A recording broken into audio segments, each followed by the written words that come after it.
el año nuevo con la esperanza de que sea mejor que el que pasó. Como si el hecho de tener un calendario sin estrenar sea equivalente a la posibilidad de que esta vez los meses vendrán cargados de cosas buenas. Es costumbre, ¿verdad? Sobre todo en el mundo incrédulo, que se felicitan en el día de Año Nuevo deseando salud, dinero y amor. Pero lo cierto es, mis amados hermanos, que no tenemos ni la menor idea de cómo será el 2024. Yo no sé si tú vas a tener salud, dinero y amor. Tal vez tengas enfermedad, problemas económicos y soledad. Nosotros no sabemos. Ahora, si tú eres cristiano, yo te puedo decir con toda seguridad que en estos próximos meses vamos a tener que enfrentar la tensión que produce vivir como creyentes en un mundo dañado por el pecado. Eso te lo aseguro. Y eso es precisamente lo que quiero que veamos en esta mañana a la luz de la parábola del trigo y la cizaña en el capítulo 13 del Evangelio de Mateo. Yo les pido por favor que vayan en sus Biblias al capítulo 13 de Mateo. Y yo sé, hermanos, que puede que parezca un tanto extraño predicar precisamente de esta parábola a principios de este año.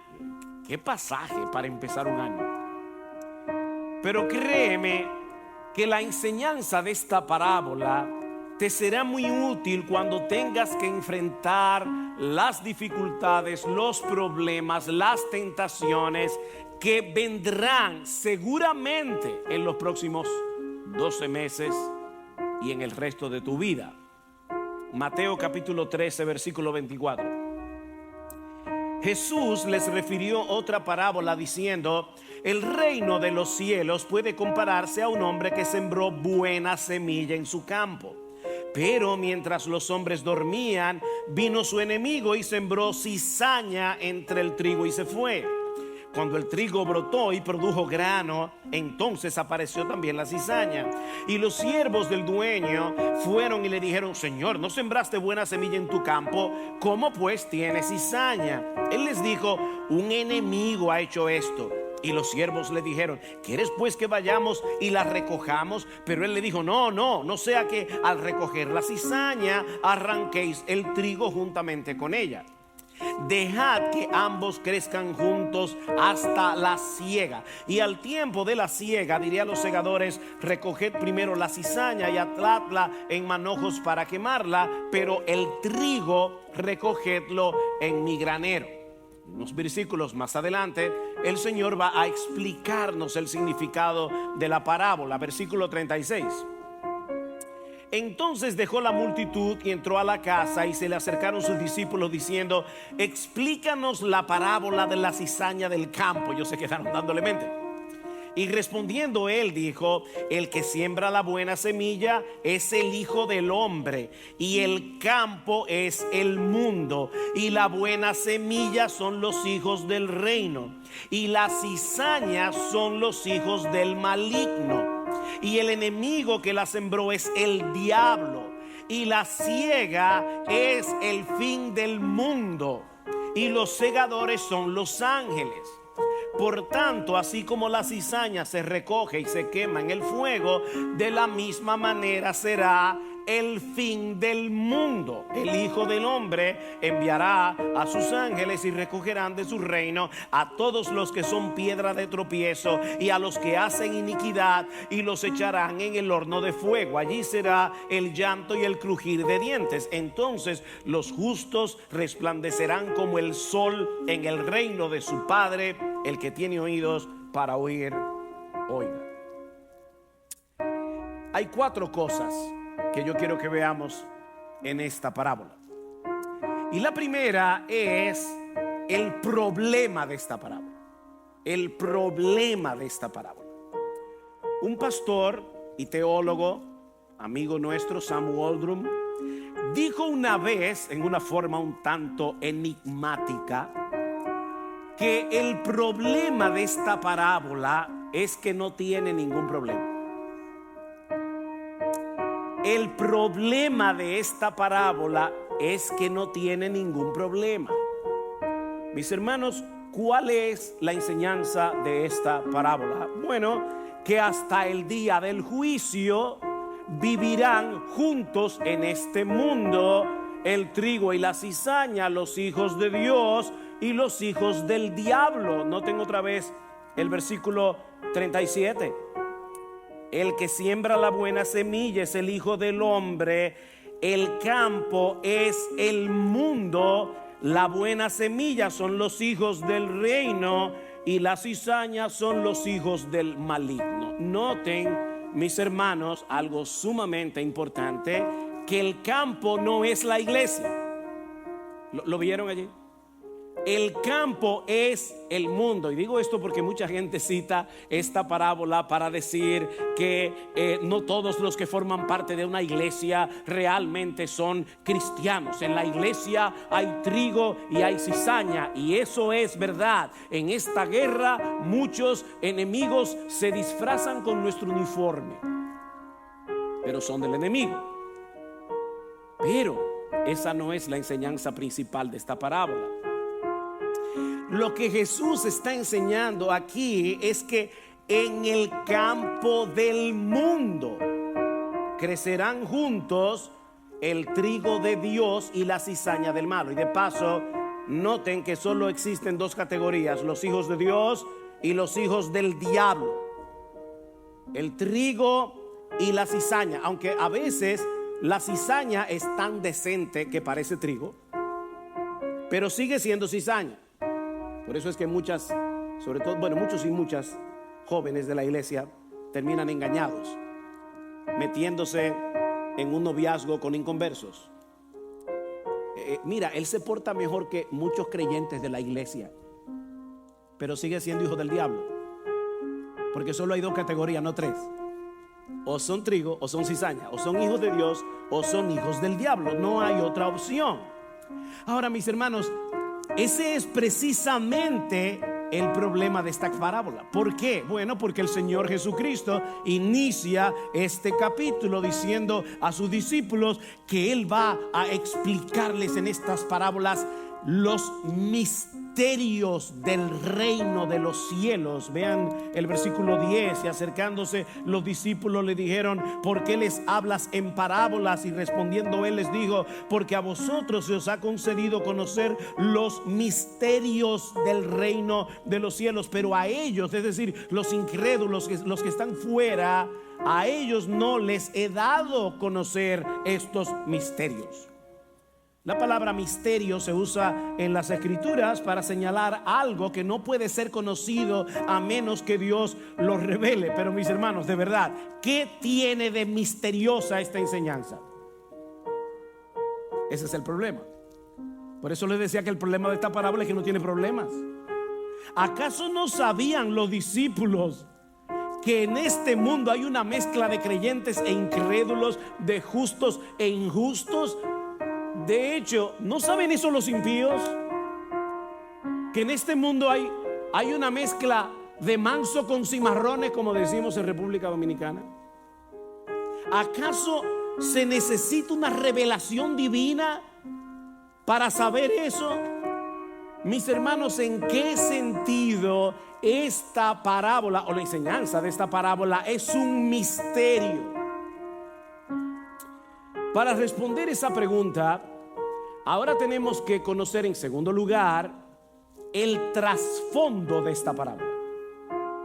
El trasfondo de esta parábola. Y ahora yo les pido que vayan en sus Biblias a Mateo capítulo 3. Por favor, vayan en sus Biblias a Mateo capítulo 3. Aquí vemos a Juan el Bautista predicando y bautizando a orillas del Jordán al inicio de su ministerio. ¿Y cuál es el contenido de su mensaje? El mismo de Mateo 13. Mateo 3 es indispensable para entender Mateo 13. Noten el versículo 1. En aquellos días llegó Juan el Bautista predicando en el desierto de Judea, diciendo: arrepentíos, porque el reino de los cielos se ha acercado. ¿Ven? ¿Cuál es el tema de las parábolas de Mateo 13? El reino de los cielos. ¿Y qué va a pasar, según la predicación de Juan, con la llegada del reino de los cielos? Versículo 10. Y el hacha ya está puesta a la raíz de los árboles. Por tanto, todo árbol que no da buen fruto es cortado y echado al fuego. Yo a la verdad os bautizo con agua para arrepentimiento, pero el que viene detrás de mí es más poderoso que yo, a quien no soy digno de quitarle las sandalias.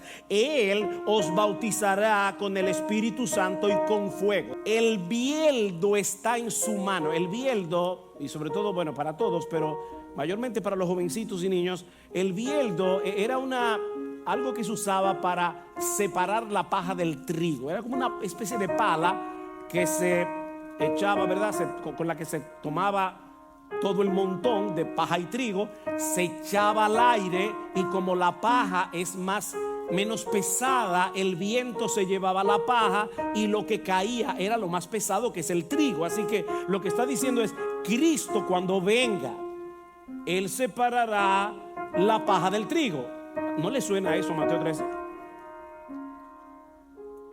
Y recogerá su trigo en el granero, pero quemará la paja en fuego inextinguible. ¿De qué está hablando Juan el Bautista? De la llegada del reino y de lo que va a pasar precisamente por causa de la llegada del reino. ¿Qué va a pasar? Dice Juan: que los justos serán bendecidos con vida eterna en el granero de Dios, y los injustos, los malos, serán cortados para siempre y echados en el fuego. El hacha ya está puesta a la raíz de los árboles, dice Juan, lista para cortar todo árbol que no da buen fruto. Y el Mesías viene a separar la paja del trigo. El trigo será guardado en el granero, mientras que la paja será echada en el fuego. ¿Cuándo va a suceder eso? Cuando venga el reino de Dios, dice Juan. El problema es que unos meses más tarde el Señor Jesucristo va a enseñar que ese reino había llegado con la venida del Rey, que es el mismo. O sea, ese reino ya llegó al inicio del ministerio de Jesús, pero nada de eso sucedió. Los malos seguían aquí. Ahí está el problema. Vayan conmigo a Mateo 12. Y ustedes que me conocen y me han oído muchas veces predicar, me han oído esta frase también muchas veces. Mateo 12 se encuentra antes de Mateo 13. Y eso es sumamente importante, porque eso nos va a dar una idea de por qué Jesús tuvo que dar a los discípulos varias parábolas acerca del reino. En Mateo 12, Jesús sana a un muchacho mudo, sordo, ciego, y los fariseos acusan a Jesús de haberlo sanado por el poder del diablo, por el poder de Belcebú. Y Cristo les dice, versículo 25, conociendo Jesús sus pensamientos, les dijo: todo reino dividido contra sí mismo es asolado, y toda ciudad o casa dividida contra sí misma no se mantendrá en pie. Y si Satanás expulsa a Satanás, está dividido contra sí mismo. ¿Cómo puede entonces mantenerse en pie su reino? Ahora, si yo expulso los demonios por Belcebú, ¿por quién los expulsan vuestros hijos? Los apóstoles que andaban con Cristo. Por tanto, ellos serán vuestros jueces. Pero si yo expulso los demonios por el Espíritu de Dios, entonces el reino de Dios ha llegado a vosotros. Pregunta: ¿por qué poder expulsaba Jesús los demonios? Obviamente por poder del Espíritu de Dios. Así que lo que Jesús está diciendo aquí es: el reino de Dios ya llegó. Pero eso no parece encajar con la predicación de Juan el Bautista en Mateo 3. Porque los malos no solo seguían en el mundo, sino que seguían haciendo daño. De hecho, ¿dónde se encontraba Juan el Bautista en este momento? En la cárcel, porque había denunciado el adulterio del rey Herodes, y ese era el último lugar donde este hombre esperaba estar luego de la llegada del reino. Si Cristo es el Mesías y el reino de Dios ha llegado, ¿por qué los injustos continúan en el mundo? Y lo que es todavía peor, ¿por qué continúan teniendo dominio sobre los justos? ¿Cómo puede ser posible? Fue este conflicto lo que dio lugar a la escena que está en Mateo 11. Y de nuevo, Mateo 11 está detrás de Mateo 12. ¿Ven? Mateo 11, 12 y 13. ¿Qué pasó en Mateo 11? Que Juan el Bautista estaba completamente confundido. Vayan conmigo ahora a Mateo 11. Hermanos, el contexto aquí es necesario para poder entender la parábola. Mateo 11, versículo 2.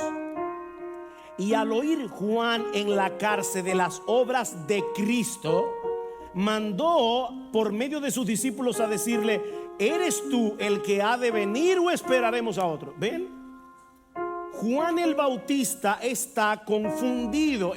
Él no está dudando de las promesas de Dios, pero no puede entender cómo es posible que ese Cristo al que él bautizó y anunció como el Mesías vino, el reino de Dios había llegado con él, y los malos seguían aquí y teniendo poder.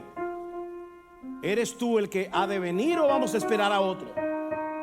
El problema de Juan, mis hermanos, es que él pensaba que el reino sería inaugurado con la llegada del Mesías e inmediatamente vendría la bendición de los justos y el castigo eterno de los injustos. En otras palabras, Juan veía la llegada del reino prometido como alguien que contempla desde lejos dos montañas, una detrás de la otra. Yo no sé si te ha pasado eso. Tú estás a lo lejos, ves dos montañas y parece que los picos están bien cerca.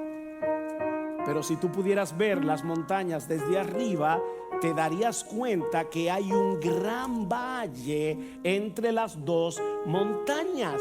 Juan no estaba viendo el valle. El Señor Jesucristo inauguró su reino en su primera venida, pero ese reino será consumado cuando Él vuelva por segunda vez. Eso era lo que Juan no sabía, porque no se le había revelado. Ahora, mis hermanos, déjenme hacerles una pregunta. Los discípulos de Jesús, ¿de quién fueron primero discípulos? De Juan el Bautista.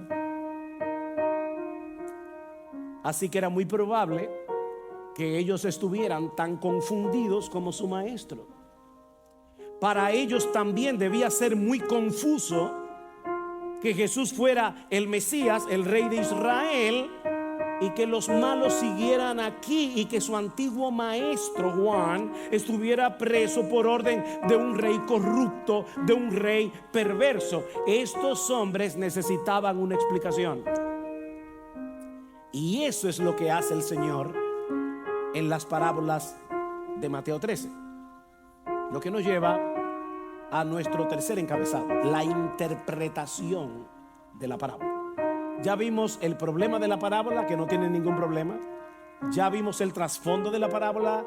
Veamos ahora en tercer lugar la interpretación de la parábola. ¿Cómo resuelve Jesús este dilema planteado por Juan el Bautista y que probablemente estaba en la cabeza de los discípulos de Juan? Mostrándoles que el reino de los cielos habría de venir en dos etapas: una de siembra y otra de siega. Vean el versículo 40. Mateo 13:40. Por tanto, así como la cizaña se recoge y se quema en el fuego, de la misma manera será en el fin del mundo. El Hijo del Hombre enviará a sus ángeles, recogerán de su reino a todos los que son de tropiezo y a los que hacen iniquidad, y los echarán en el horno de fuego. Allí será el lloro y el crujir de dientes, dice el Señor. Entonces los justos resplandecerán como el sol en el reino de su Padre. El que tiene oídos para oír, oiga. Todo lo que Juan el Bautista describe en su predicación en Mateo 3 se cumplirá sin lugar a dudas, mis hermanos. El trigo será recogido en el granero, la paja será quemada en el fuego, pero eso sucederá en el fin del mundo, cuando el Señor Jesucristo regrese en gloria. Mientras tanto, estamos en la etapa de la siembra, en la era de la predicación de la palabra de Dios. Hermanos, otra pregunta fundamental: ¿cuál es la primera parábola de Mateo 13? La parábola del sembrador.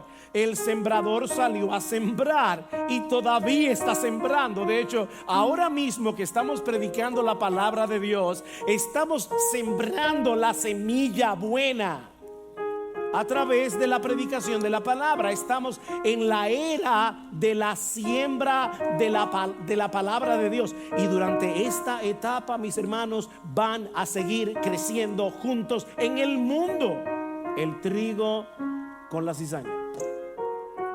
Ese es el misterio del reino de los cielos. Que haya malos y buenos, justos e injustos, hijos de Dios e hijos del diablo en el mundo, eso no es un misterio. Pero que Cristo ya haya inaugurado su reino y las cosas sigan iguales, eso sí que es un misterio. Era un misterio para los discípulos, porque ellos pensaban que a la llegada del Mesías termina todo.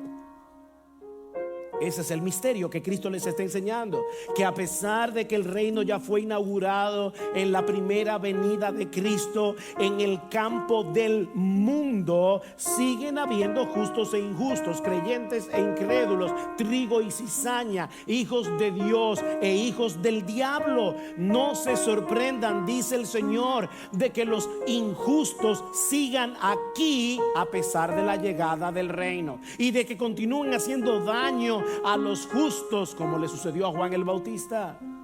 Es preciso que el trigo y la cizaña permanezcan juntos hasta el fin del mundo, cuando llegue el tiempo de la siega, y sean separados para siempre.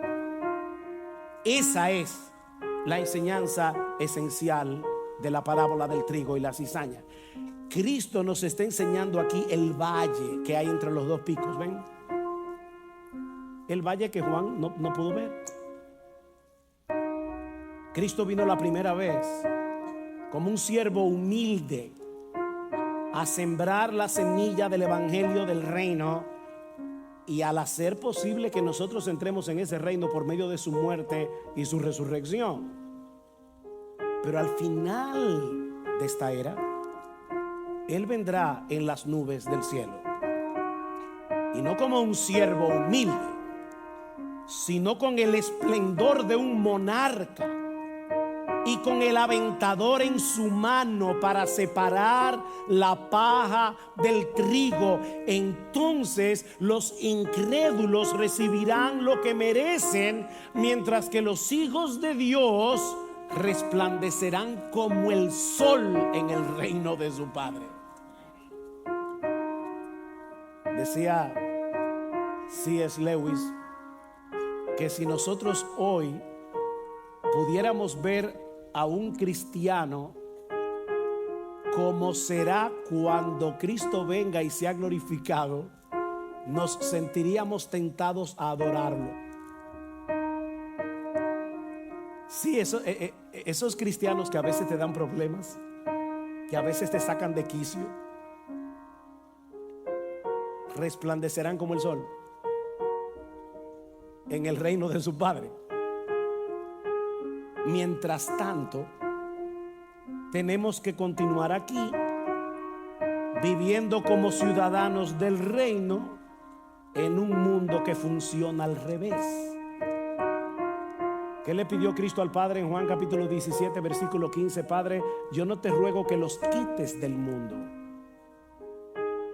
te ruego que los libres del maligno, pero no que los quites del mundo. Así que, mis hermanos, ya tenemos el pasaporte de la Nueva Jerusalén, pero vivimos en Sodoma y Gomorra. Eso es lo que los discípulos no acababan de entender. Ya tenemos el pasaporte de la Nueva Jerusalén, pero, mis hermanos, seguimos viviendo en Sodoma y Gomorra. Ahora, ¿cómo podemos aplicar la enseñanza de esta parábola? Yo les decía al principio que yo esperaba, ¿verdad?, que la enseñanza de esta parábola nos ayude a enfrentar el 2024.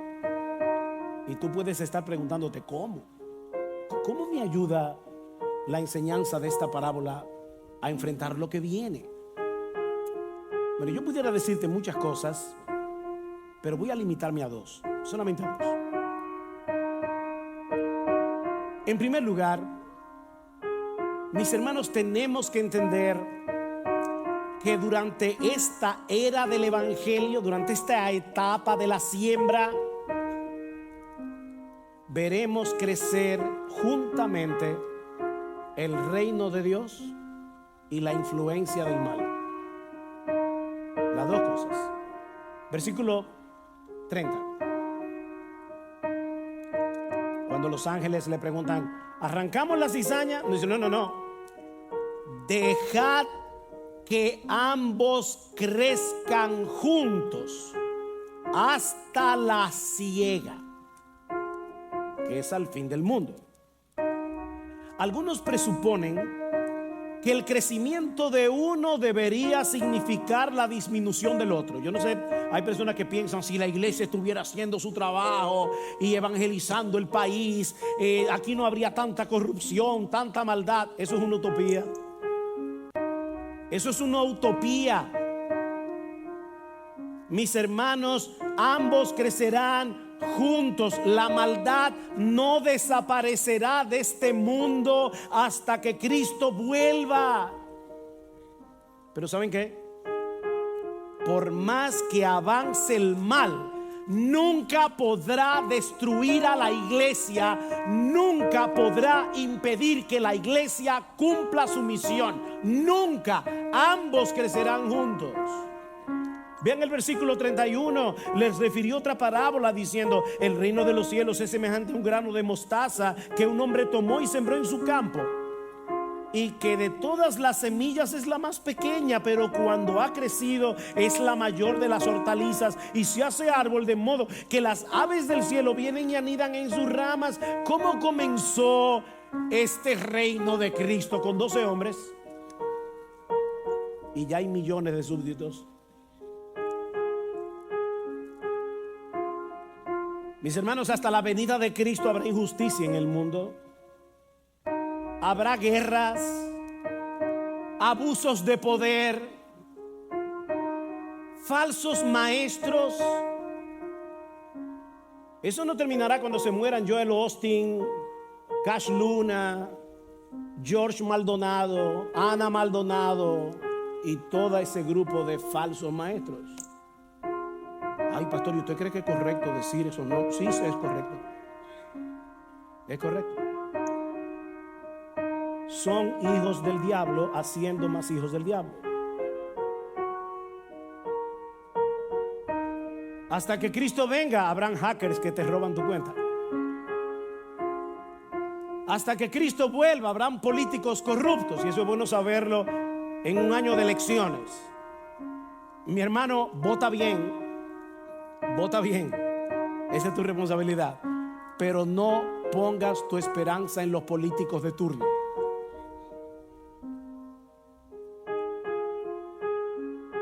El mal no será eliminado hasta que Cristo regrese en gloria, pero de la misma manera habrá una iglesia en el mundo cuando Cristo vuelva, proclamando su evangelio, y muchos pecadores vendrán a Cristo en arrepentimiento y fe. Dios seguirá sembrando la semilla buena en su campo. Las semillas son los hijos del bueno, del reino. Muchos creyentes seguirán siendo edificados y floreciendo en medio del desierto de este mundo. Mis hermanos, la ONU no podrá impedir que eso ocurra. Las feministas no podrán impedir que eso ocurra. La ideología de género no podrá impedir que eso ocurra. No importa cuán despiadados sean los ataques del diablo, la iglesia seguirá hacia adelante porque Cristo reina. Él ya reina. Y Él prometió preservar a los suyos a pesar del crecimiento del mal. Más aún, Él ha prometido que la iglesia seguirá su marcha victoriosa contra las puertas del Hades. Yo he dicho esto otras veces, pero a veces nos imaginamos a la iglesia como un grupito que está ahí cuidándose de los ataques. No, es el diablo el que está cuidando las puertas del Hades para que nosotros no penetremos en su reino y libertemos a sus cautivos. Pero Cristo dijo que las puertas del Hades no prevalecerán contra su iglesia. No prevalecerán. Esas puertas no son lo suficientemente fuertes como para impedir que el evangelio penetre y rescate a los cautivos del diablo y los haga libres por el Hijo. No podrán. ¿No es eso lo que ha ocurrido a través de la historia de la iglesia? Predicamos el evangelio y muchos vienen a Cristo en arrepentimiento y fe, pero lo cierto es que vemos también que muchos rechazan el evangelio con desprecio. Hay persecución contra aquellos que predican el evangelio. Ese es el misterio del reino de los cielos en operación.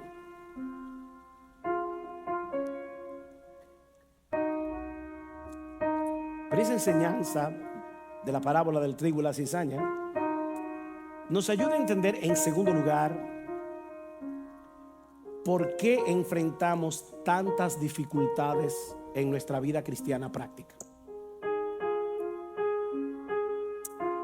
Por un lado, el Nuevo Testamento afirma que ya estamos en el reino si somos cristianos.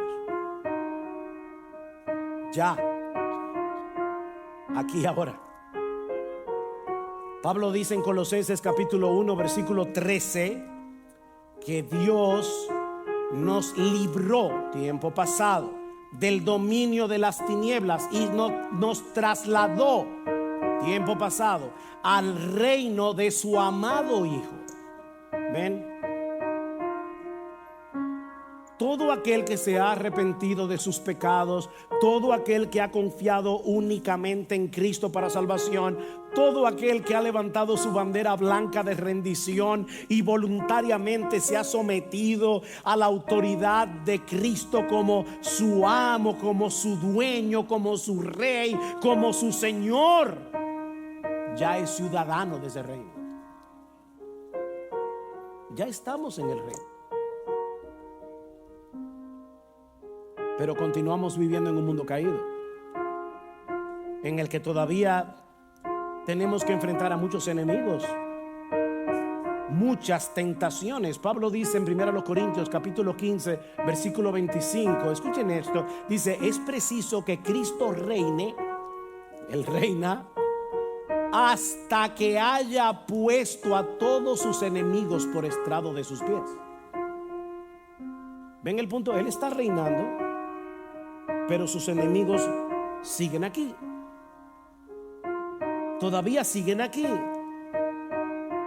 Y no solamente afuera, a través de la cizaña, del diablo, el mundo, sino también dentro de nosotros.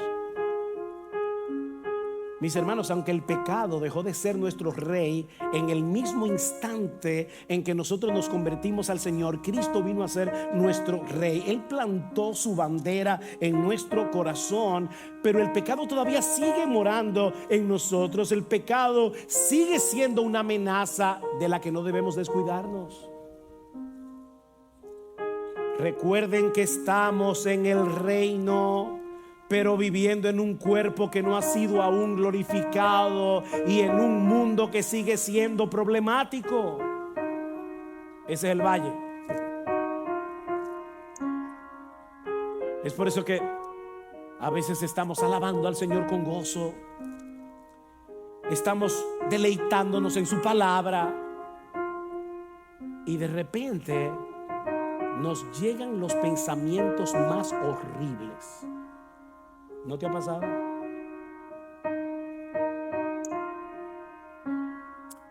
Anhelamos de todo corazón la llegada de ese glorioso día en que vamos a disfrutar de una comunión ininterrumpida con nuestro Señor. Nunca más sentiremos la vergüenza y el dolor de haber pecado. Nunca más percibiremos tibieza en nuestro corazón, falta de pasión por Cristo y el Evangelio, mis hermanos. Nunca, nunca, nunca más. Pero eso será realidad únicamente en el reino consumado de Dios. Mientras tanto, tenemos que aprender a vivir en ese valle que separa la siembra de la siega. Tenemos que aprender a manejar la tensión de tener el anticipo, pero no la herencia completa. Al Espíritu Santo morando en nosotros, pero sin haber sido perfeccionados, sin haber sido librados de la presencia del pecado.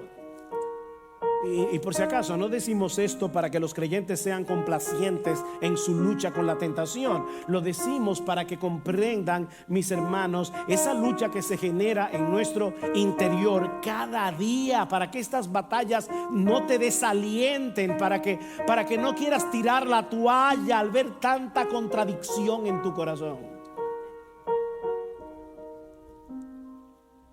Todavía somos medios esquizofrénicos. Uy, pastor, ¿cómo así?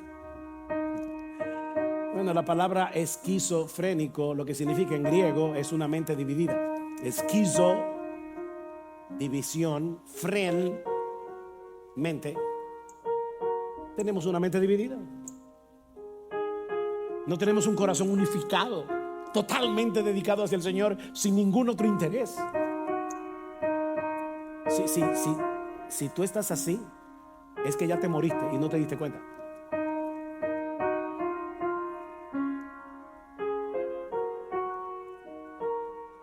Debemos seguir corriendo con paciencia la carrera que tenemos por delante, mis hermanos, porque la victoria es segura.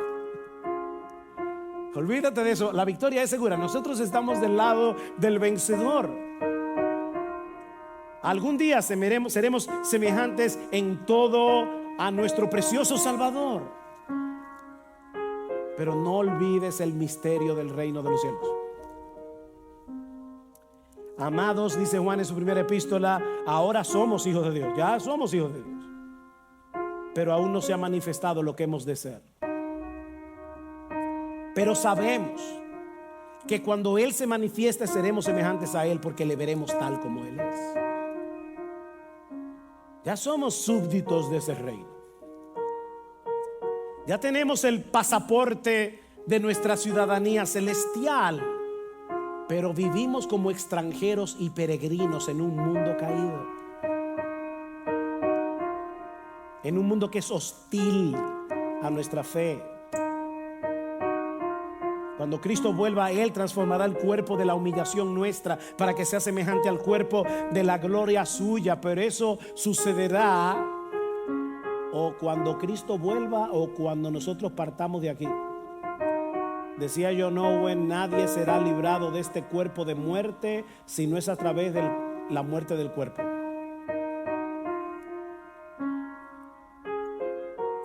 Eso explica también lo difícil que puede llegar a ser a veces la relación entre cristianos.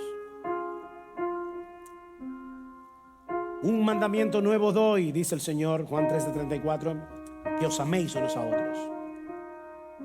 Que como yo os he amado, así también os améis unos a otros. El amor y la comunión entre los creyentes es una realidad que ya experimentamos como miembros que somos de un mismo cuerpo, el cuerpo de Cristo. Pero mis hermanos, ¿cuán compleja puede llegar a ser esa relación? ¿Cuánta perplejidad, verdad, nos causa cuando vemos que hay momentos en que los cristianos no se aman como debieran, o descubrir en la iglesia malos entendidos, problemas entre hermanos que no se resuelven bíblicamente, inmadureces, chismes, difamaciones. ¿Cómo podemos explicar eso? Bueno, entendiendo que todavía estamos en el valle de ese reino que ya fue inaugurado pero que no ha sido consumado. Aquí sí se aplica decir que todavía hay cizaña entre el trigo. Esa es una de las razones. Pero a veces pasa entre el trigo mismo, porque todavía estamos luchando con nuestros pecados remanentes. Todavía nos encontramos en un proceso de santificación que honestamente no siempre avanza con la rapidez que quisiéramos, ni en los otros ni en nosotros. Ahora recuerda que esta es una moneda de dos caras, porque si bien es cierto que no somos ahora lo que seremos después cuando Cristo vuelva, también es cierto que ahora no somos lo que una vez fuimos. El poder de Cristo ha obrado en nosotros, nos transformó, cambió nuestro corazón de piedra en un corazón de carne. Ese poder sigue obrando en nosotros y continuará obrando en nosotros hasta el día de nuestra glorificación. Es por eso que los creyentes se arrepienten cuando son convictos de pecado. Eso es el Espíritu Santo que mora en ellos, llevándolos al arrepentimiento. Esa es la razón, mis hermanos, por la que no nos dejamos llevar por todos los impulsos pecaminosos de nuestro corazón.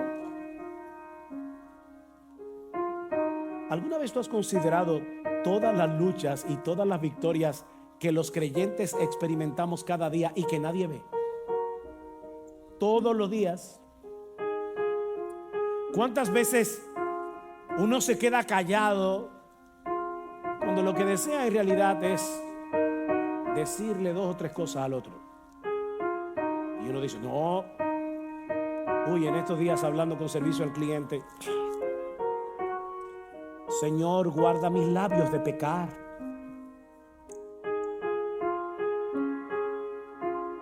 Pero eso nadie lo ve. Nadie ve cuando decidimos no responder irónicamente, porque no lo dijimos. Nadie nos ve cuando decidimos no pagar con la misma moneda. Mis hermanos, nadie sabe lo que cuesta el silencio muchas veces. Eso es algo que queda entre nosotros y Dios. Nadie ve cuando un creyente evita mirar lo que no debe mirar, cuando está luchando por no entretenerse con un mal pensamiento, cuando lo único que le impide pecar es su temor a Dios y su deseo de agradar a ese bendito Rey que asumió por amor a nosotros una posición de siervo y murió por nosotros en una cruz. Eso nadie lo ve. De manera, mis hermanos, que la perspectiva que tenemos de la vida cristiana debe ser realista, pero no pesimista. Realista, pero no pesimista. No esperemos el cielo antes de tiempo, para que no nos llenemos de confusión como le sucedió a Juan el Bautista. La vida en este mundo nunca será un paraíso hasta la venida de nuestro Señor. No lo fue en el 2023, no lo fue, pero no lo será en el 2024. En el mundo tendréis aflicción, dice Jesús. No hemos llegado al cielo, pero ¿saben qué, mis hermanos? Y gloria a Dios por eso. Ya, aquí, ahora disfrutamos de una bendita y deleitosa comunión con el Dios del cielo. No hemos llegado al cielo, pero Dios en su amor trajo el cielo a nuestro corazón. ¿Qué dice Cristo a sus discípulos? Juan 14, no se turbe vuestro corazón, creéis en Dios, creed también en mí. En la casa de mi Padre muchas moradas hay. Pero ¿saben qué? En lo que llegamos allá, mi Padre y yo vendremos a ustedes y haremos morada en vuestro corazón. En lo que ustedes llegan a esa morada, ¿saben lo que vamos a hacer nosotros, el Padre, yo y el Espíritu Santo? Vamos a traer esa morada a ustedes hasta que lleguen allá.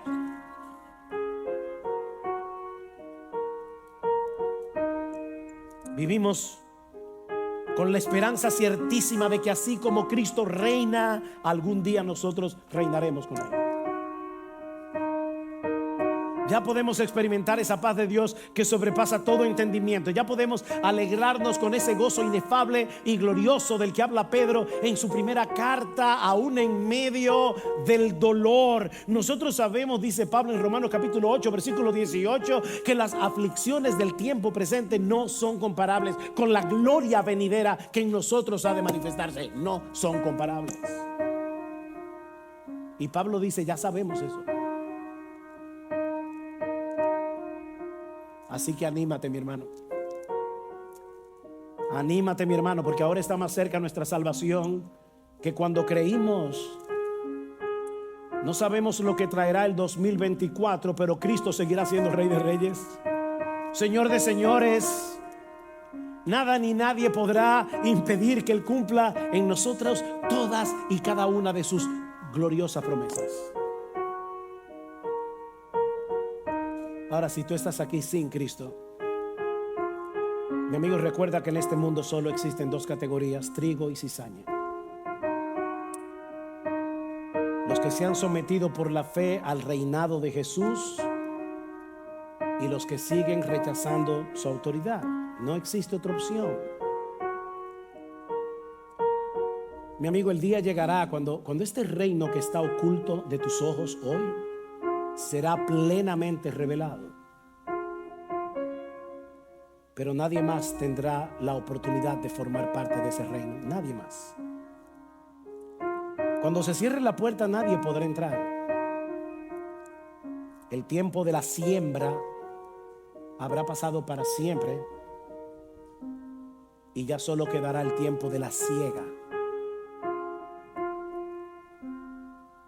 Amigo, Dios te ha permitido hoy escuchar su palabra, la palabra del reino, esa semilla que germina en el corazón para vida eterna. Mi amigo, no desprecies ese regalo de Dios. No desprecies la gracia bendita que Él ha puesto a tu alcance en esta mañana por medio de la fe en Jesucristo. Esas puertas del reino siguen abiertas para ti, de par en par. Pero tienes que venir arrepentido. Tienes que rendir por la fe tu corazón a ese Rey que todavía te brinda la oportunidad de aceptar tu rendición. Por amor a tu propia alma, no cometas la locura de seguir en pie de guerra contra ese Cristo victorioso, porque no tienes la más mínima oportunidad de ganar esa guerra. No tienes la menor posibilidad. Acógete a su gracia, refúgiate en Él ahora mismo, y serás recibido y aceptado como súbdito de ese reino que ya fue inaugurado y que en la segunda venida de Cristo será consumado para el disfrute y bienestar eterno de todo aquel que cree.